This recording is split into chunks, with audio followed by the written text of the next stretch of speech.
gift card can be enjoyed all year round in over 50 bars, restaurants, cinemas and hotels like the Devlin, Doolally, Sophie's, the Stella, Tomahawk, Elephant and Castle, the Grayson, Captain America's Family Restaurant, plus many more. Digital vouchers are now available online at pressup.ie or pick up a gift card in any Press Up venue.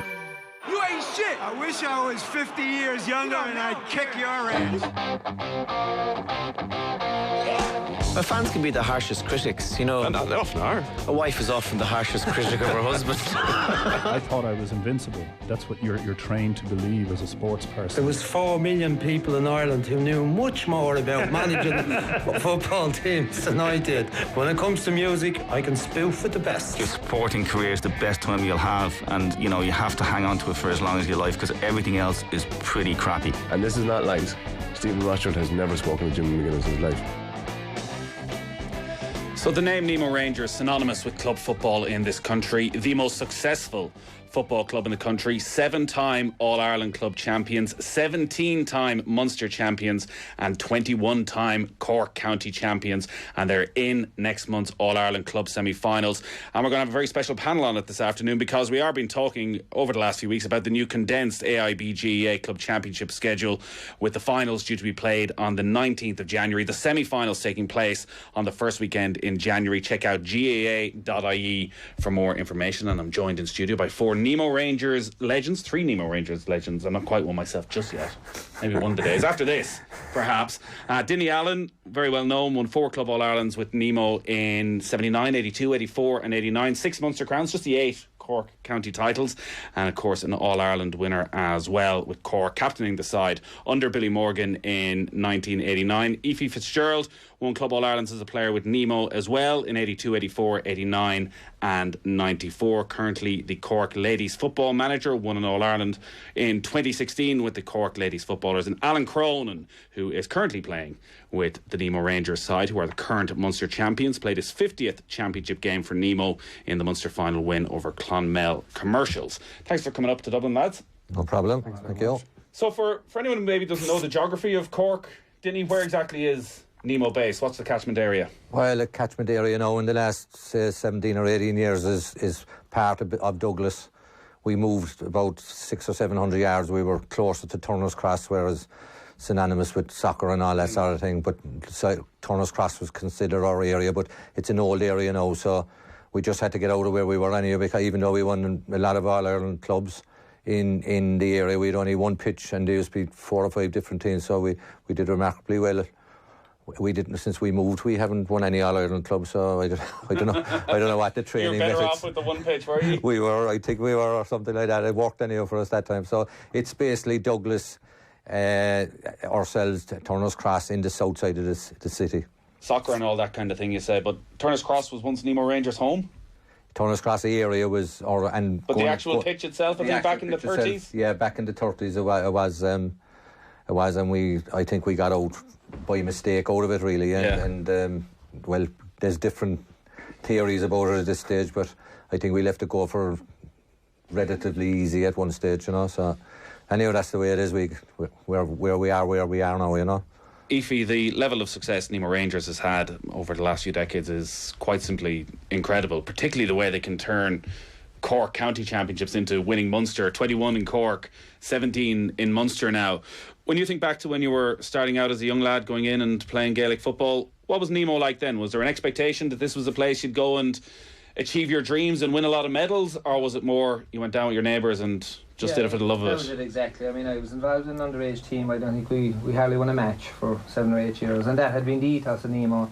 And probably, you know, you're often asked about the success of Nemo over the years. Why have they been so successful? I think in general it was a very, very family orientated club, and everybody got a game, and it wasn't a case of, you know, at 12, 13, 14 that you were, you know, you had to win the championship or whatever. It was just a case of getting involved and making sure that everybody, regardless of your ability, got a game. And you know, I suppose there was as I said, there's a real family atmosphere. And with Nemo, and I've played a bit of soccer, and Dinny's played a lot of soccer and stuff, but you don't get the same, you know, anywhere else really. And it's hard to put your finger on it, but there is that, this kind of home from home, you know, atmosphere there. Now, we were discussing it coming up in the train, then myself and Dinny earlier, and I suppose since we moved to the new complex, that it's huge, and you know, we have so many pitches and all of that. But really, we had great times in the old one, you know, and I suppose that's where we, not just from a football point of view, I don't think it was ever we ever set out to be, we're going to win this or we're going to win that. We just went out to do the best we could. And, you know, you spoke earlier about, with Dinny there, about the pitches. Like, we won our Ireland clubs on grounds that were the size of postage stamps. You know, in January we'd be training in the front of our clubhouse, and I'd say if it was 50 metres by 30 metres, was a lot.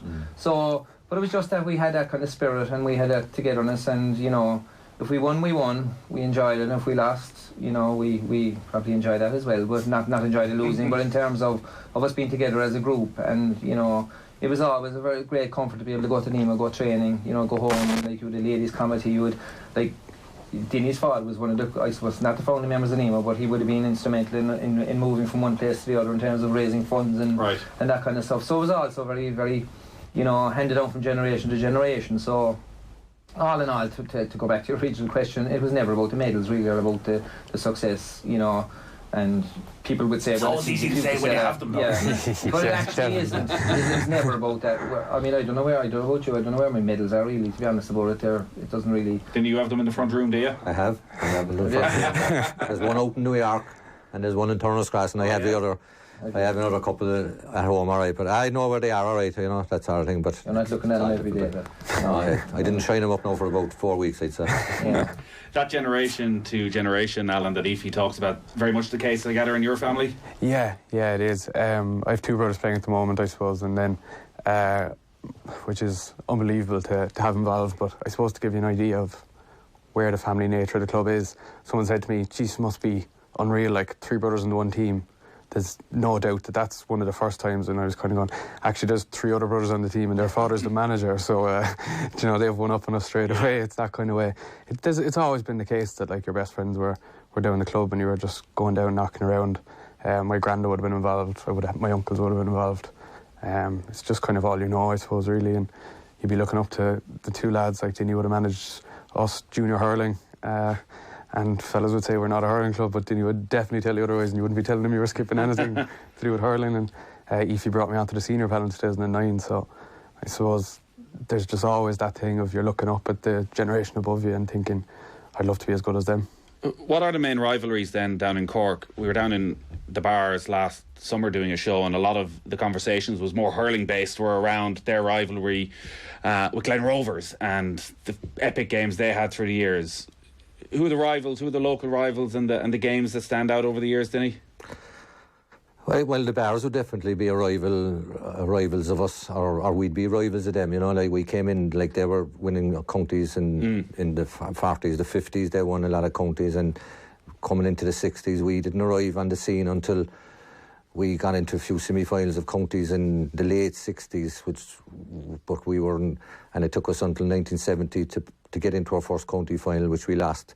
So we were really not treated badly, but, like, people just didn't take too much notice. So we were there, and that's about it. Like, but then. And what changed when you think back? Was it a bit of good fortune that you had a good crop of players all coming together at the same time and somehow changed the culture of the place and changed expectations, or were there certain key individuals that sort of changed the way the club was run? I'd say it was like the time they improved in the 60s was because they won a minor county championship in 1958 with some very good players, and one fella who's dead now, Vincey Barrett, who went through turmoil after playing he played a junior hurling match with us, and he was hit down top of the head. There was no helmets at the time, and he had to get a plate into his head. But he was our top player back in 65, 66, at 24, 25 years of age.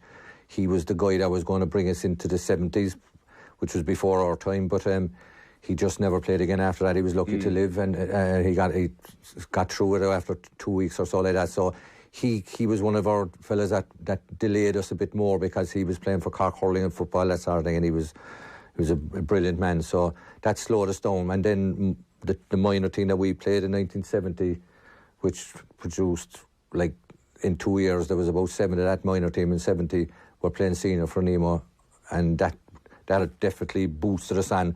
Yeah, 70 was the year Nemo reached their first. 70 was the first year we won senior club final, yeah, and 72 you then. played that day? Yeah, I did, yeah. In 72 then we won our first county against UCC, and we had the likes of the young fellas coming into a team with Billy Morgan and Frank Hogan on it. So, like, there was a good mix, and other fellas, Donald Barrett was there, Jimmy Barrett that played with Cork in the 73 All-Ireland final was there. So, like, we had very, very good players in their late 20s, and we had very good players coming in from that minor team. So we started producing from that, and then the lads are still, every year that we seem to get good players coming into the senior team. Now, minor championships, like, we didn't win. We won a few of them, but we didn't win a lot of them, you know. So, like, we just always got 3 or 4 players out of minor into senior, which turned out to be good. Was that by accident or design? Because one of the things you often hear about Nemo, and obviously when a club has had such success, people like to look in and try and take a little something as to how they keep churning out these quality club players. And the one thing you often hear is, they look at underage in a different way, that at under 12, under 14, under 16, they're not winning county titles, there's no great pressure, it's about learning your skills, which, funny enough, we were down in Cork a couple of weeks ago, they seem to have a very different attitude. Like, is that something that, you know, we can sort of look at with red tinted glasses and say, or is that actually, when you think back to coming through, was that the way it was? That the schools had an awful lot to play as well. Nemo and Crease, both primary school and secondary school, would have been very close. So an awful lot of the skills we've learned certainly would have come from the likes of Brother Cullum now, who's dead, and you know, the Kevin Cummins. There was a whole range of people who looked after us when we were growing up. That coupled with the training you were getting in Nemo, you know, meant that we came out of it, as Dinny said there was always 2 or 3 of us. Maybe we didn't have great teams coming up, but 2 or 3 who would be good enough to maybe go on the senior panel. And once the success started, then it kind of snowballed from there. And to be fair, we were always, in terms of innovation, we were always ahead as well. And Billy always tried to Billy was manager or coach, whatever it was, then selector, but when we went in, he tried to stay a step ahead of the rest in terms of preparation. And I'll always remember they bought a weights machine himself and Jim Cremant. It was a big yoke. There was loads of stuff on, but it had to be put together. Oh yeah. And I'd say it took them, Billy putting stuff together wouldn't have been the best. But they spent weeks, himself and Jim Cremant, who would been involved with us as well, to get this weight station together. But that was a step ahead of what everybody else was doing. We were always, I would say, we were fitter than everybody else, weren't we? We were. We were definitely physically fitter than everybody else. And when you add that up to the success that started in the 70s, then, you know, there was a good template there. And the humility as well. Like, we were always told, no matter who was in charge, like, I played under Dinny as manager, who was manager when you were with Billy, was probably there. There was a humility there in Nemo, you know, people, there was no arrogance, like, winning, you won with dignity and you lost with dignity, and that's always been the way with the club. So, you know, you won't see an awful lot of hooting and hollering when we win things. And some people see that as arrogance, but it's not really. It's just the way that we were brought up. So, and that's again, that's kind of handed down from generation to generation. So, when you add all that up, you know, and the I suppose the will to win that we have has always been there, hasn't it? That kind of will to be the best that you can be. You know, and once you produce that, then after that, it's a case of you know, we'll give it our best shot. Is that Corkness that they talk about over the last couple of years? I think it's that Nemo-ness, I think, is what we call it. But there's always someone in the bar to just tell you afterwards, you know, you could come in and I suppose fellas like Luke Conley or Kerrigan would come in and say, I got 1-5 or 1-6 today, and someone would quickly point out that you missed this one or you missed that one, or I have this many more county medals than you, and they'd be in turn told, well, you don't have as many All-Irelands as me. And that's kind of the way it goes, you know. I think it's a very special place in that regard, and sometimes you come in and your man might be after kicking 3 or 4 points off you, and someone like Jimmy Kerrigan would go, I'm telling you, they should have put you on today. And it doesn't be long bringing you back down to earth, regardless of what the result was. And that's probably more of a measure of us than anything else, I think. And when you think back to being a kid and starting out and comparing yourself to players at other clubs, and as players start going into development squads with counties, did Nemo have a different type of player? Was it that thing still that they were that bit fitter, or were they a bit more cultured? Was there a different type of coaching? I actually think probably the biggest thing from my experience, the lads might tell you different, is when you went in with the Cork 16s or the Cork minors, the better players were establishing themselves in their club senior team, and you were coming along and saying, I really hope I get a game with the intermediates this week. And that's always been the way. There's no rush. It's not that there's no rush, there's no space for you at that time, and until you're fully developed, you're not going to play. So it's an advantage in one way, obviously, at the time when you're that age, you're kind of kicking yourself going, oh, I'd love to be playing, or maybe I should be playing, but reality is you shouldn't, and there's probably 30, 40 players ahead of you, and that's just, it seems to be the way, right from, say, we the young fellas coming through. We have a great batch at the moment. We've probably more young fellas playing now than we would have had a few years ago, but we still have, Paul Kerrigan, Aidan O'Reilly, older lads that are really experienced, and Tucker O'Brien. Those lads have 8 county medals, and you're not going to push them out of the team easy. Ephie, when you talk there about Billy Morgan, and when people think of Nemo Rangers, automatically they think of Billy Morgan and his influence as a player and as a manager, and all he did with Cork as well, and been a bit of a trailblazer. Maybe it was on that fitness side. What was it about him that he was able to change things? Was it just force of personality? Well, I suppose Billy's, for me anyway, his biggest asset is his passion and his commitment to the whole thing. He's still a senior selector, and he just has that, I suppose, tunnel vision where Nemo is everything, and he gives it every single ounce of what he has, and that rubs off then. And he's obviously getting older now, but his enthusiasm is infectious, and his positivity, no matter what. I'll always remember we lost, I think the first year I played was 79, and we were beaten by the Bears in Ballinlough in a semi-final or whatever. But we were still in the league, and we went back doing a bit of training the following week. He just came up and tipped me on the shoulder and said, you'll win a half a dozen of them. He just passionate, so you'll win a half a dozen of them. The right word at the right time. Yeah, so there was always that. Likewise, Dinny, myself played together for about 15 years. He played for about 40 years, but in general, but he was always like an older brother to me as well, where we could, rely, and we were talking earlier, I don't think I ever had a cross word with him on or off the pitch. We just got on well together, all of us, really, generally, so now there was, in training, there would have been a few fisticuffs here and there, but it was never be personal. It would all, to be all sorted there and then in the night and that, so... but with regard to Billy, it was just that infectious attitude, and you'd want to play because he'd want it so much, and he'd drag you along with him. Even what you call the fellas who didn't like the training that much were forced to come along, because that's just the way he was. And when you talk about getting in the gym equipment before anybody else had it, and Nemo going on to be fitter and probably finishing games stronger than anybody else because of that. Was he doing that through a lot of research, through looking around at what other maybe professional teams were doing, or was there just some sort of, do you think, was there something natural inside him that he just had a way of blazing a trail? Yeah, well, he got his degree from Strawberry Hill in London, so he was up to all that modern kind of stuff. It wasn't probably that modern, but it was different than lapping the pitches and that sort of thing. So that, but it was more than, like as Eve said, like it was passion was his thing. And I mean, if I had to use one more word, like loyalty, if you're loyal to Billy, like and loyal to the club, you were up there at the top, like. And if you win a bad game, it didn't matter once you're loyal. That sort of thing. So, like, I think I can still see that in the Nemo team. Like, fellas saying, what do you have that we don't have? Fellas say, I don't know. I mean. I can't honestly say, but I can... What's the secret, Dinny? Come on, tell us. I can pick the one word, and that's loyalty, I mean, there's fierce loyalty in the club. I mean, I know we get slagging for... If you see one Nemo fella, you'll see 6 together, like, they're never on their own, that sort of thing. But that's all down to love of the club and loyalty. So loyalty can make him play much better than being just going out and picking and choosing. Also, Billy had a big advantage, I think, because he's a special type of guy.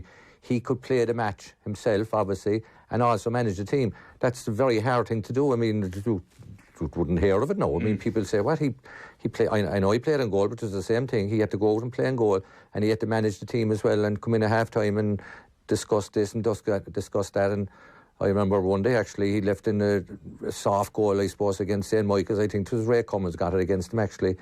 And, he was like a lunatic at half-time over it himself. He wasn't given...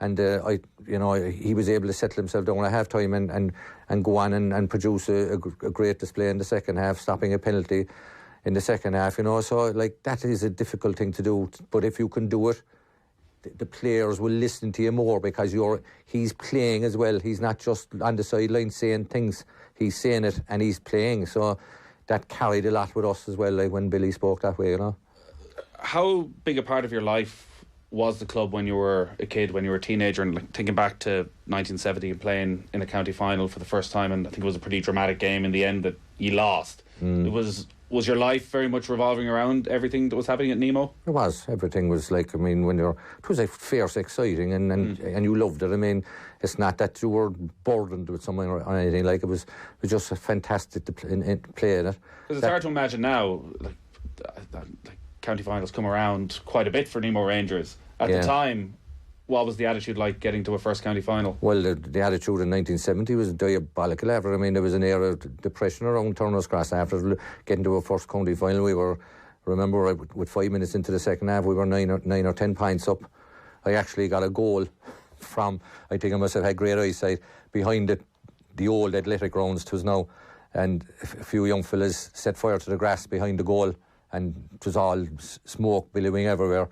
And the ball came across, and you could hardly see the goal now, but the smoke was so thick. But I saw the ball coming in. No, I don't think no one else saw it because it was so thick. I punched the ball into net to put us 10 points up.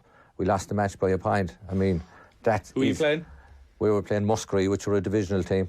Right. And the discussion at the dinner for about 3 weeks after was about whatever this happened and that happened. And my mother came in one day and she says, "I'm not bringing in any more plates to this dining room," she says, "unless you stop talking about that match. I'm sick to my teeth," she said. And I think it took about 3 or 4 weeks for us to stop talking about it. Go on. What are we, 50 years on? What went wrong? What went wrong? I think we just left in a goal after that one, and we just started bleeding. And just, I think we all lost our head, even the older fellas. We just couldn't stop it. And then the following year, we're not going to go through it. The following year, we were beaten in the semi-final, so we were beginning to think at this stage this was getting a bit dodgy. But then 72 came, and after that, then we were kind of winning one every 2 years or that sort of thing, until Ephie came along and won 4 in a row, which was we never won even 3 in a row up to that. We always seemed to lose, but we always, every couple of years then, we keep it ticking along. But the All-Ireland club now is beginning to get long for us, so we haven't won it for 16 years or something, which is a long time ago, so just to put pressure on Alan now, like, that's all I'm saying it for. But it is very, like, Billy had a great sidekick in Jim Cremin as well, and back then, when I came in, we were a lot more naive than kids are now, and with the internet and with the world is a smaller place now. It's a different world in terms of, but like Jim would be telling us stories there, sure they wouldn't be half true, but we'd be believing everything, What sort of stuff? Passionate stuff about cowboys and Indians and all sorts of stuff, which was, but we'd be getting stories about it could be anything, but he was so convincing, and himself and Billy would have been a very good double act in that sense. Off each other. Yeah, and like we just bought into it, and the world was against us, I suppose. You could never imagine a pep talk at half time with the Lone Ranger being mentioned, like, so that's what Jim Cremin would be making up all these stories to get your attention. I think we were the cowboys and the Indians were circling the wagons and all this kind of stuff, but anyway. I've actually heard that one too, so it's carried on. Even the halftime talks have a tradition, do they? Yeah, exactly. Well, they would have. But Jim was a bit of a philosopher, and he wouldn't be the most well-known of Nemo, but he'd have been instrumental in an awful lot of the, particularly the mental stuff. And he'd be very good to fellas off the field. If a fella was having a hard time, Jim would be, integrating with him. But it was a great family. Like, my mother would never go to matches. She'd be outside with a rosary bead because she'd be afraid someone would get hurt. And she'd be walking up and down outside the park, and are they all right now, regardless of the result? If that. Yeah. Your mum didn't go to a lot of matches, did she? But they'd always be praying for us, and there'd be things going similar. I suppose like every other village, we were like a little village, but we were in the city.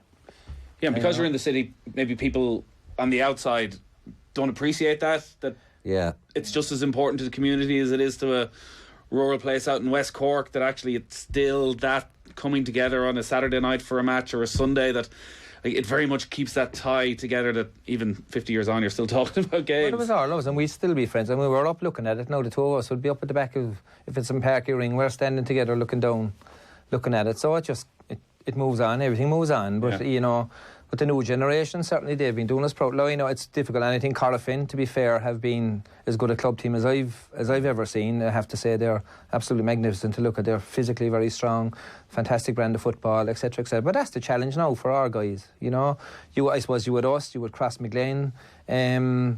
The one regret I'd have, I suppose, really, is that we never met Crossmaglen in a final or a semi-final. I think it would have been good at that stage. But having said that, Corofin are the challenge for everybody now. You know, so we're the next one to have a go in terms of trying to beat them, and I think that's the challenge. Rather than looking at it as Corofin will be very strong favourites, I think our guys will be looking at it as it's a challenge.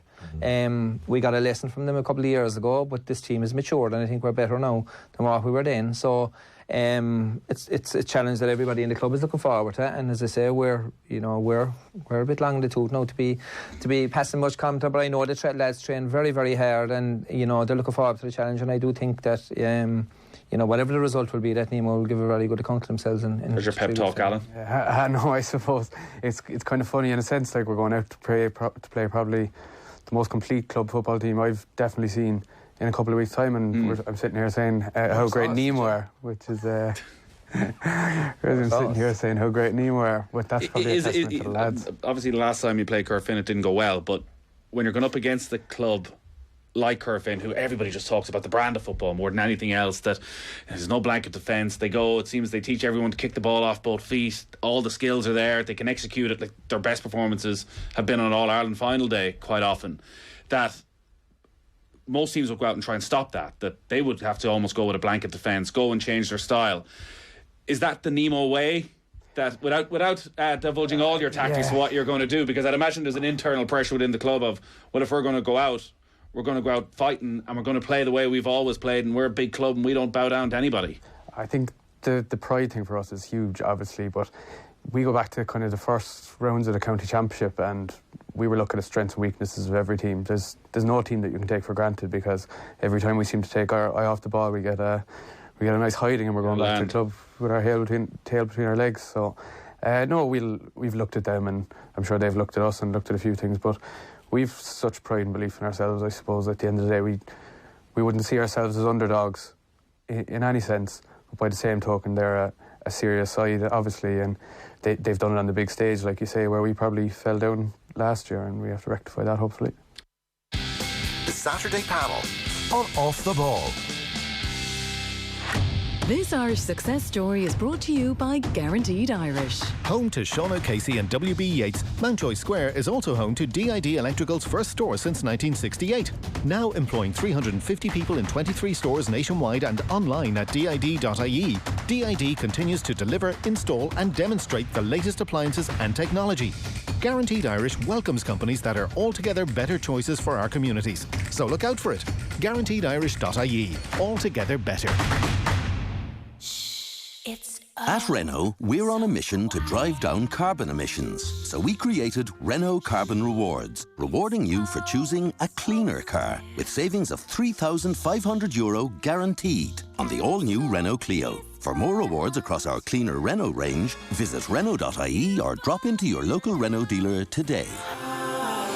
Finance is made under a hire purchase agreement. Terms and conditions apply. Deposit required subject to lending criteria. See Renault.ie. Something extraordinary is happening at Kildare Village. It's the Extraordinary Sale, and it starts right now. All of your favourite brands are here, like Maj and Sandro, but now with some amazing offers just for you. That's why it's the Extraordinary Sale. So stop what you're doing, come to Kildare Village and start finding those unbelievable offers. Take exit 13 on the M7 and explore the Extraordinary Sale at Kildare Village, where there's something extraordinary every day. Terms and conditions apply. Introducing the Braun Multi-Quick Hand Blender. For blending, chopping, whisking or mincing, it has all the power you need with the simple squeeze of a button. For more information, go online to powercity.ie. This Christmas, sign up to Air Mobile and enjoy super fast 5G speeds, no limits data, unlimited calls and texts, and the new Air Sport Pack, all on Ireland's largest 5G network. And get the new Samsung Galaxy A90 5G for free when you sign up to our $49.99 a month plan. Call 1-800-500-300, go in store or visit air.ie. Air, let's make possible. $49.99 per month for existing Air residential broadband customers. 24-month mobile contracts and a minimum 12-month recontract for broadband. Fair use applies. 5G available in selected areas. For full details and terms, see air.ie. Where do I love the most? Paris in springtime, Barcelona in summertime, Rome anytime. And my Air credit card helps get me there, because when I use it, it brings me closer to the travel rewards I love. Air Credit Card, the only credit card in Ireland that takes you from check-out to check-in. Search Air Credit Card. Air Credit Card is a partnership between Bank of Ireland and Aer Lingus. Over 18s only. Lending criteria, terms, conditions and €7.99 monthly fee apply. Bank of Ireland is regulated by the Central Bank of Ireland. Last minute gift idea? The Press Up gift card can be enjoyed all year round in over 50 bars, restaurants, cinemas and hotels like the Devlin, Doolally, Sophie's, the Stella, Tomahawk, Elephant and Castle, the Grayson, Captain America's Family Restaurant, plus many more. Digital vouchers are now available online at pressup.ie or pick up a gift card in any Press Up venue. It takes knowledge to find a truly special Christmas gift. At CompuB, we like to think we've got a special gift of our own, helping you find that perfect present. From iPads to AirPods, Apple Watch to MacBooks, our staff have the advice and expertise to make sure you choose something they'll really love. So if you need a truly special gift, put CompuB at the top of your Christmas list. When you think Apple, think CompuB, your Apple experts. Visit your local store or compub.com. This is Sonia O'Sullivan. Throughout the world, Goal is helping people endure this winter in the toughest of circumstances. Goal is helping people survive war and natural disaster by providing food, water and shelter. Will you help Goal this Christmas by running or walking just 1 mile? Visit goalglobal.org to find your nearest Goal mile. In this week's Sunday Times, you'll find a whole lot of coverage of TV viewing for Christmas and the New Year. Get the full festive listings, plus our critics' top TV and movie picks. Pick up your double culture magazine only in the Sunday Times this weekend. Introducing Aldi's amazing Christmas fresh meat range. From December 20th, fresh whole turkey from only $8.99. Specially selected exquisite organic bronze whole turkey. And our Great Taste Award-winning specially selected Cook in the Bag Bronze Turkey Crown. What a dazzling display. And on sale now, medium half horseshoe ham, just $7.99 each. All 100% Irish and Board Bia quality assured. So while your guests are shouting more, more, you'll be paying less, less. Put on an amazing show this Christmas. Across Ireland. This is the IMRO Radio Awards Station of the Year. This is News Talk. It's 2 o'clock. Good afternoon. I'm Adrian Harman. Guardian Live are appealing for information following an attempted ATM robbery in Ardee overnight. At 4:50 a.m, a digger was used to rip the machine from the wall of an Ulster Bank branch on Irish Street, causing significant damage. The digger and tractor remain at the scene, while a 4x4 was found burnt out a short distance away. No arrests have been made at this stage, and the road remains closed for a technical examination. Local councillor Dolores Minogue's urging anyone with information to contact Gardaí. We have a lot of people out travelling last night, coming from maybe their Christmas parties, coming back into Ardee in taxis, on cars. If they could contact the local Gardaí, no matter what they've seen, or if they think it's small, just please ring the Gardaí. It could mean an awful lot and help solve this issue. The Fianna Fáil leader says he's expecting a nasty election campaign from Leo Varadkar in the upcoming election. Both leaders are expected to meet early in the new year to discuss a date. But Micheál Martin believes when one is set, Fine Gael won't shy away from the nasty side of politics. We've seen negative tactics emerge. And Fine Gael have said this, they've trailed this, that they're going to go for Fianna Fáil front bench people, they're going to go for me. That's going to be a attack dog approach. That's what I mean by the nasty side of politics coming out. We will concentrate on the issues. I think he's been doing it largely to deflect from issues that he's had to deal with in terms of the whole Darren Murphy situation, Verona Murphy. Strong winds and high temperatures are spreading more than 100 bushfires in Australia in what's being called catastrophic conditions. Prime Minister Scott Morrison's cut short a holiday to Hawaii after criticism that he should return to oversee rescue efforts. 9 people are now known to have died so far, while hundreds of homes and millions of acres of land have been destroyed. And emergency services in Longford have rescued a horse following a 3-hour-long operation last night. The horse had fallen into a 10-foot deep drain filled with water. The Hungry Horse Foundation aided the rescue and says the horse is now recovering. That's all for now. More in an hour. News Talk Weather. Thanks to the AA, you can find our lowest car insurance price online, guaranteed. Fog lingering in places throughout the day. It'll be largely dry with some sunny spells and just the odd shower. Highest temperatures of 5 to 8 degrees. And now you're up to date on News Talk. Off the ball. This is News Talk. And you're welcome back. It's Johnny Ward here until 5 o'clock. We have Shane Keegan and Daniel McDonald coming in at 3 to discuss the Premier League fixtures. The one that's ongoing at the moment, it's quite funny. They just shot to the two incoming managers, Ancelotti and Arteta, in the stands in Goodison Park. And to be fair to say, both looked sort of deep in thought, but like not necessarily all that happy with what they were seeing with the two teams that they're going to take over. It's 0-0 there, 78 minutes, 12 minutes to go. Doesn't look like a great deal has happened. Duncan Ferguson cutting a rather exasperated figure on the sideline as well, but 12 minutes to go, 0-0, and Ken Rice and Ancelotti just looking quite glum in the stands beside each other. Got a text in from Cathal from Drumshanbo. Drumshanbo featured in John Creedon's beautiful programme about the old place names of Ireland quite recently on RTE. He says, good man Johnny, a good Connacht man giving Leitrim a shout out. We love our football, and just because we don't win All Irelands doesn't mean we shouldn't be talked about. And of course, those of you old enough to remember 1994 when Dublin played Leitrim in Croke Park, by all accounts there were more Leitrim fans in Croke Park that day than actually live in the county of Leitrim, the beautiful county of Leitrim. So thanks for that text in from Cathal in Drumshanbo. But now we're going to go back to the AIB Club Championship Saturday panel, Nemo Rangers special, which is with Alan Cronin, Dinny Allen and Ephie Fitzgerald. Winning the All-Ireland club title and what it means. So 72 you win a first county title, 73 Nemo win the first of the All-Ireland club titles, and it's very much in its infancy at that stage, the All-Ireland club. It may be the third year it's ever been run. Around the club at that time, did it feel big? Well, I was just thinking about them today. The 79 one was in Croke Park in a snow blizzard, and then the 82 one was in Ennis, and then the next one was played, believe it or not, you mightn't know, but the next one was played in Athlone. The semi-final was played on a Saturday and the final on a Sunday. I mean, that's the treatment that it was considered at the time by the GA. You know, they were kind of, well, they're still doing a bit of it, I suppose, but saying that club competition is very important.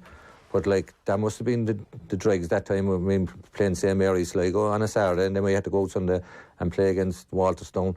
So that was crazy. That said, where are we going with this All Ireland club? But then it went back to where it is now. It's in Croke Park, like that sort of thing. Yeah.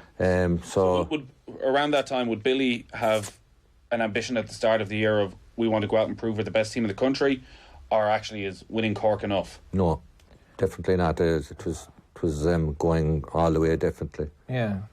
I think Billy was away for a couple of those years. I think Frank was in charge, was he? Billy was away in 82. Billy was away in 82. I think we went to America for things, but it was always, I know it's cliched, but the next match was always the most important one, you know. And for us, in our time, winning Cork was probably the most difficult. Like, the Bears were very good at that stage as well, and it was always nip and tuck. I think they won a couple of All-Ireland clubs as well around that stage. So, trying to get out of Cork was a big thing. In Munster, it was generally the Kerry team would be the Clare. If you were away at one of the Clare teams, they'd be very. The record in Munster is just strong. ridiculous, considering it's 21 Cork titles and going on to win Munster 17 times. Yeah. There can be very few records in sport of going on to the next level so frequently. Yeah, that's what you just can't. Yeah, when you read it, it surprises you. I mean, I kind of said, it's only a couple of years ago, or have we that many? You know, I mean, it just glided by them. We won them, you know. Yeah. I mean, I don't think. I don't know. Are there games in the Munster Championship that stand out, or was it always Cork or All Ireland? I don't think we lost any. I don't think I can remember losing any Munster Championship. Like when we were beaten, it was in the semi-final of the All Irelands we were getting there, you know. So, but it was astonishing to see what happened. But like the big problem was Kerry and Aston Stacks. Like, and Aston Stacks had half the Kerry they team, had 5 of the Kerry team and that sort of thing. But to get over that was probably the hardest part, you know. The Burn was the only one we lost where we were playing. So you got sent off, and that did. Yeah. What you do? I think I stuck out my tongue at the referee. No. It was 5-4, so it was a very low scoring game. I remember down in Middleton. But Dinny was sent off early. It was the first half, was it? No, it was. Was it? It was nearly half time or something. Like, how good was that team in the 70s and 80s when you compared them to the likes of Crossmaglen nowadays and this Curve inside? It's very difficult. It's a different era. It's different challenges. It's different. Like the strength and conditioning, the fitness side of it now has gone through the roof. You know, you look at, the physique of the better club players. We'll say it's phenomenal, really. And so No, if we had, I suppose if we had those techniques, we'd have been doing the same. So, but it's very difficult to say. But the only thing we could say was they were damn hard to win. The only one we had in Ennis, and I remember Seamus Collin, God rest him, he's probably the only one else we've lost since the start. Seamus was a great club man. He died a few years ago, but he caught the ball from the throw-in and kicked it and went over the bar, and from there on it was... That's right. And we had a plan that day for that centre-field, because they had two big centre-field fellas, and the fella at the back was to jump. I can't remember who was at the back. He was to jump and punch it back to Stephen O'Brien, not Stephen O'Brien, someone else, punch it back, and they threw in the ball, and this was the plan. Next, Seamus just jumped up at the front and caught the ball. Sold us straight through from there, right through the middle, and the whole defence opened up to follow their men, and it kicked it over the bar for a point after 5 seconds. So that was the plan, that was really the plan. Yeah. But you'd miss a lot of the old, we've lost a lot of guys now, the older generation, we'll say. Seamus would have been relatively young, but this year now, Paddy Quinn, who's an ex-chairman, John Collins, and Sean Toomey last year, there's lots of the older crew. I'm leaving out a few probably know about as well, but it's just that generation now is drifting away from us, and myself and Dinny are moving into the departure lounge now next. So, but it just gets handed down, and the Cronin, you look at Stephen's, both families either side of me, I suppose, and my grandfather, actually my mother's father, played with Nemo back in 1926 as when they were. Starting out, just starting out, I think he went to Redmond's after that. But so there are generations and generations. It often gets thrown at us that, oh God, should people come into Cork and they play with you? We've been lucky that we've got, over the years, we've got some good players. Chef Ephie, during our time would have been a big addition. But I think the one thing that they all remark on when they come in is that they can't believe how family orientated the club is, and that's the most important thing for us, really, that everybody feels wanted. So regardless whether you're a junior B player, a senior player, or you're doing administrative work, everybody's treated the same. So even welcome to Moser Sheehan. Well, he invited himself. He couldn't get rid of him. Yeah. But many management meetings about that. But it is just a very welcoming club, and once you're in, you're in. That's the. There's no escape. There's no escape. Well, you're made feel very welcome, and that's the most important. And that's what we pride ourselves on, really, is that family side of it. The connection between the club and the county, then, has that always been a good relationship? Obviously, Billy went on and enjoyed great success, and you captained Cork to an All-Ireland. Was it always quite straightforward that when the players went to county, the club got behind them, there was pride there, or was there often a bit of a tug of war between the two? No, it was like Billy would be very fair. See, that time when we went training for a Munster final, all he wanted was a fortnight. If he said to this day, he'd say, all I want is, I don't want to be with fellas for 6 or 7 weeks training. All they're doing is listening to my voice and getting stale.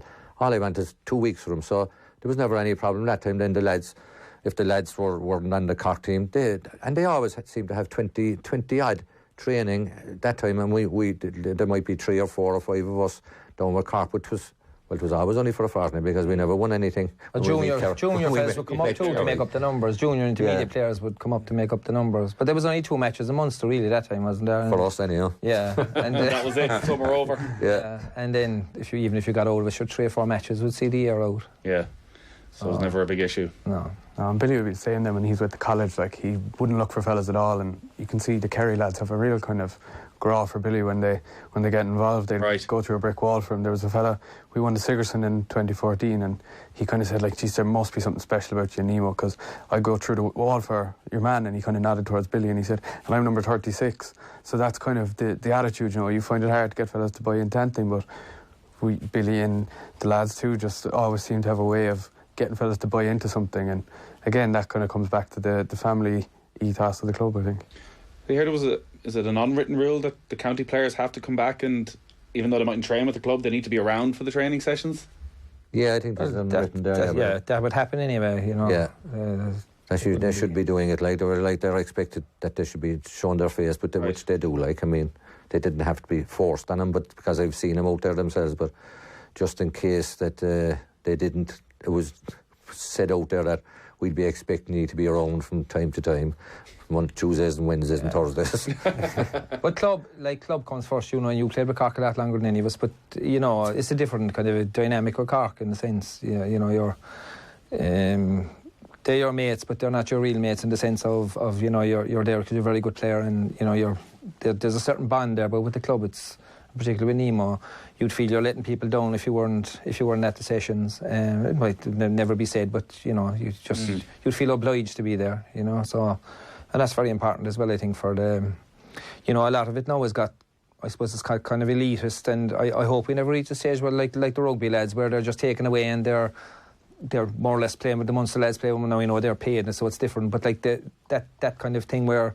Do you see that creeping in at all in the club? Because often when we have these conversations, there's people get down to grassroots and volunteers aren't happy what they see. There's this, they don't see their county players from one end of the year to the other. They're getting a little bit frustrated. What's the point of it all when, you know, the club can't enjoy the success? It's very much an individual thing. Do you see that creeping in around the club at all? But I think inter-county managers have a lot to answer for in lots of ways. You know, putting demand, like, you need to be with us and that's it. If you're not with us, well then, you know, there'll be consequences there for you. I know that.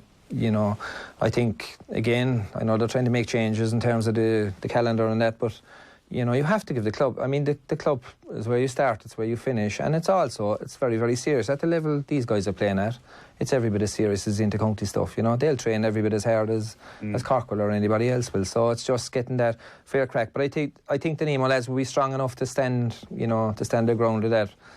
Maybe over time, a few times with us, there would have been demands from Cork, say you need to be here, but we'd have chosen Nemo, you know. It is there, all right, though, that piece, that thing that you're talking about definitely has crept in, you know, so you have to be aware of it, and I hope it doesn't get any stronger, because it can cause problems in the spirit of the club if that kind of stuff is coming in, and then players are kind of half afraid of the inter-county manager if he's putting things up to him saying, well, if you're not there, we can't consider you. It's a very unfair thing. It's not making the player any better by forcing him to turn up for Cork or whatever, or any other county. It's not very fair what he's doing, and it's not improving the player by any means. So, like, it has to be a bit of a camaraderie between inter-county and club. There is a way around it. It has been there for years. Yeah. There is a way around it, like that. If a player can manipulate it so that he can give priority to Nemo for a match, and then go back to his county. Like, you can weigh it up if you talk, but it's when people get very kind of stubborn about it, and then we have problems. Then we're biting our lip then about the inter-county manager or something like that. Like, so it's hovering there, all right. Yeah.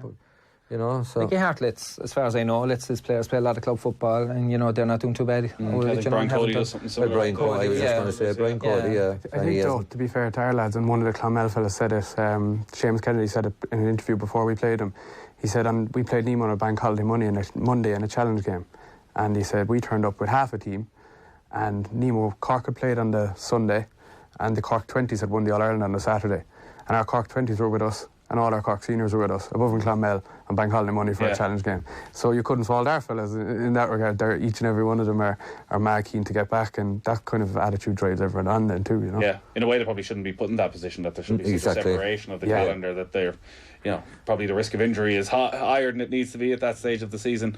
Dinny, when you think back through all the years and all the success in the All-Irelands and the Munster, are there any standout games, standout memories? I suppose one of the ones I was trying to think of in the last few days was the 79 one, the day that we played in a snow blizzard.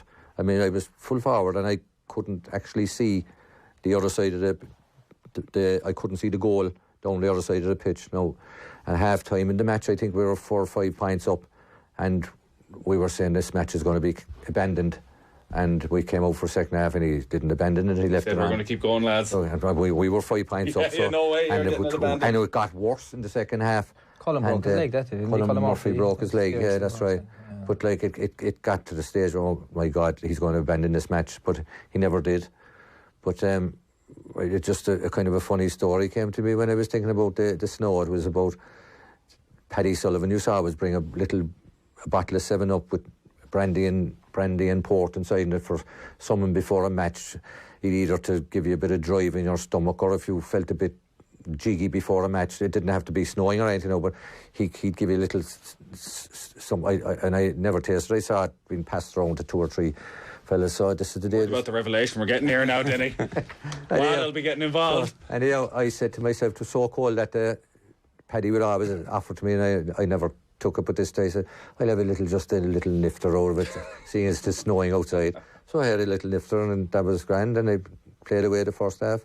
And I was only humming at this stage, I wasn't singing that loud, So I came in at half-time, and I was after sliding, I remember, across about 10 yards in the sleet, and I was soaked to the skin, and came in and going out for the second half. I was actually shaking with the cold. So I said, I'll have another little sup of that just to get me back on track. So I had another little nifter, and I ended up singing The Boys of Fairhill for the second half with the full back. We had a great laugh, the two of us, but we won the match. Ephie, what about you? Well, there's lots of standout matches, I suppose.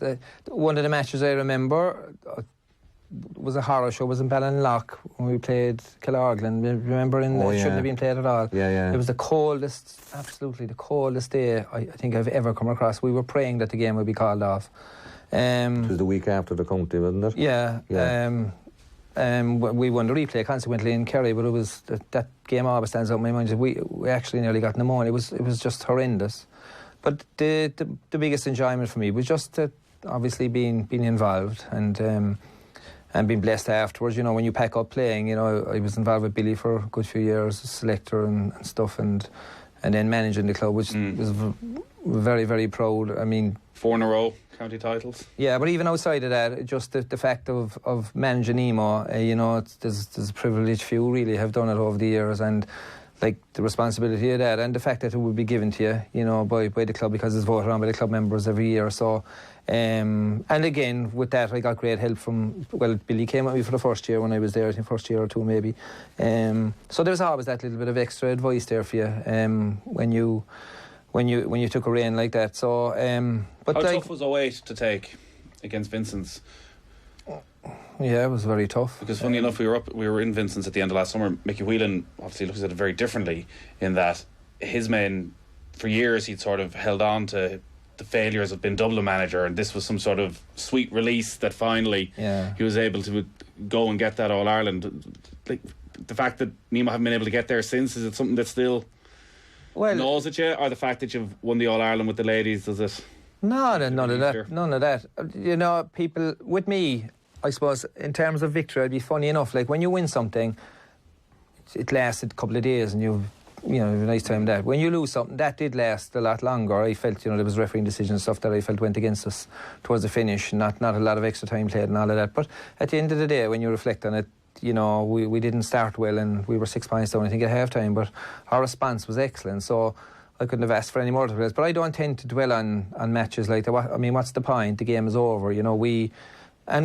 Winning All Irelands, it's nice. Yeah, it's fine. But having a playing career, regardless of whether you're playing junior or intermediate or playing at inter-county level, the fact that you feel that you've got the most out of yourself, and that of course you have regrets and you feel you could have done things differently maybe, and all of that, and in hindsight is great. But like, I've made friends for life in Nemo, and like, I wouldn't swap that for the world. Certainly wouldn't swap it for any of the stuff we've won, because it's just been a very, very special time. And whilst I'm not involved now at a hands-on level, I have a daughter who's fanatical about Nemo and plays camogie and football out there. So it's just a privilege to have been involved, and to be lucky enough, I would say, to be born in Turner's Cross, and to be, like, we were born, I suppose, only 30 or 40 metres away from one another, and to have that kind of bond, that we'll have for the rest of our lives is just something that no money could buy, really. Yeah, it's what separates the club, I guess. Yeah. You two lads have got to get a train back to Cork.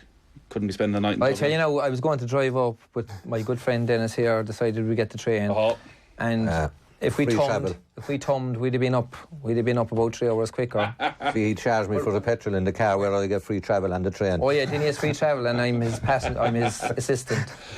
Alan, thanks a lot for coming in as well. Very best of luck in the semi-final. Thanks very much. You're feeling confident? The weight of history on your shoulders. Come on. Yeah, it was nice what Ephie said about, there. He wouldn't swap any of the stuff he's won, but I think he was just trying to make me feel better. So we're trying to push on with that now. No. Well, very best of luck. Of course, it is a new club calendar. Semi-finals taking place the first weekend in January, and then the finals towards the end of January. Check out GAA.ie for all the fixtures. Thanks a lot for coming to the studio, lads. Cheers. Not bad. Thank you.